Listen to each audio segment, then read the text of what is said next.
అమ్మా అంత అవసరం లేదు కదా పోలేదురా బాబు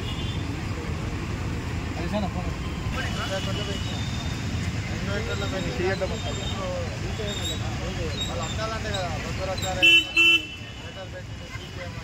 40 సంవత్సరాల నుంచి 50 సంవత్సరాలు 50 సంవత్సరాలు ఇప్పుడేం వచ్చింది అసలు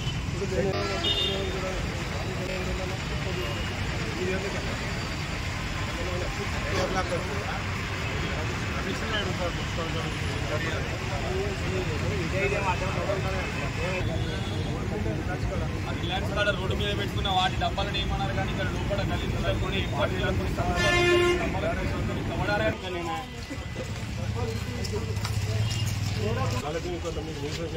గుడికి మేము కూడా సహకరిస్తాను. 4000 మంది మనకు మొన్న వచ్చి ఒక 15 రోజులు షాపులు మేముందంటే ఇప్పుడు వాళ్ళు కొత్త డబ్బాలు వేయించుకోవాలంటే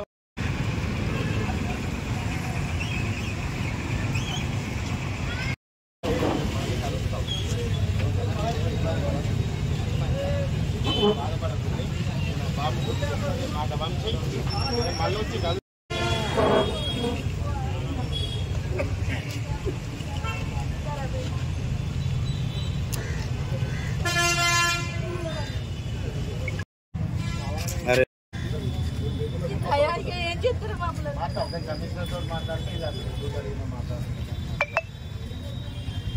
మాట్లాడితే మళ్ళీ ప్రభుత్వం ప్రజాపాలన కాదు, ప్రజలకు శత్రువుగా ఈరోజు వ్యవహారం చేస్తున్నది.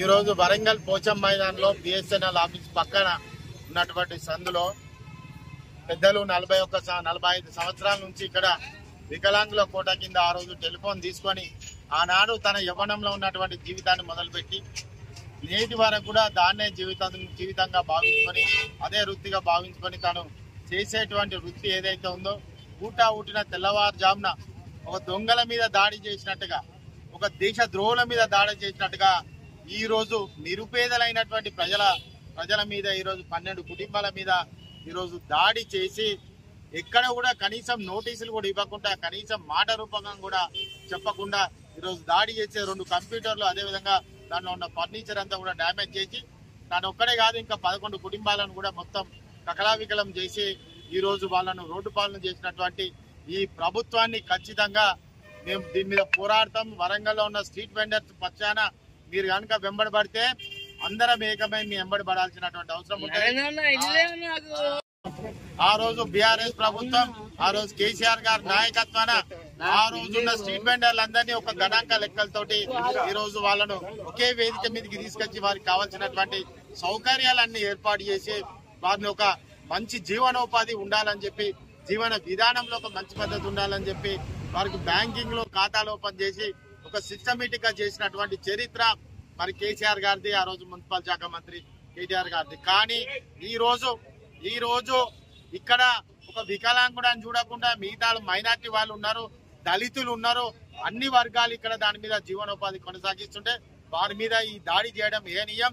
అధికారులు చెప్పిళ్ళు, ఇక్కడ అధికారులు వీళ్ళతో చెప్పిళ్ళంట, ఎమ్మెల్సీ గారు లెటర్ పెట్టిళ్ళు ఇక్కడ పోచమ్మలకు దారి అడ్డం ఉన్నదని చెప్పి. పోచమ్మలకు దారి అడ్డం ఉన్నదంటే 15 రోజులు ఇక్కడ వీళ్ళు దుకాణాలు బంద్ చేసుకొని ఉన్నారు. పాప వాళ్ళు ధర్మంగా ఉన్నారు, ఎవరైనా కూడా మనుషులే. మరి ధర్మంగా 15 రోజులు పోచమ్మ గుడి గురించి బంద్ చేసుకొని ఉంటే ఈరోజు తెల్లవారుజామున ఊట వచ్చి ఈ విధంగా చేయడం అన్నది నిజంగా కూడా మీరు చరిత్రహీనులుగా మిగులుతారు.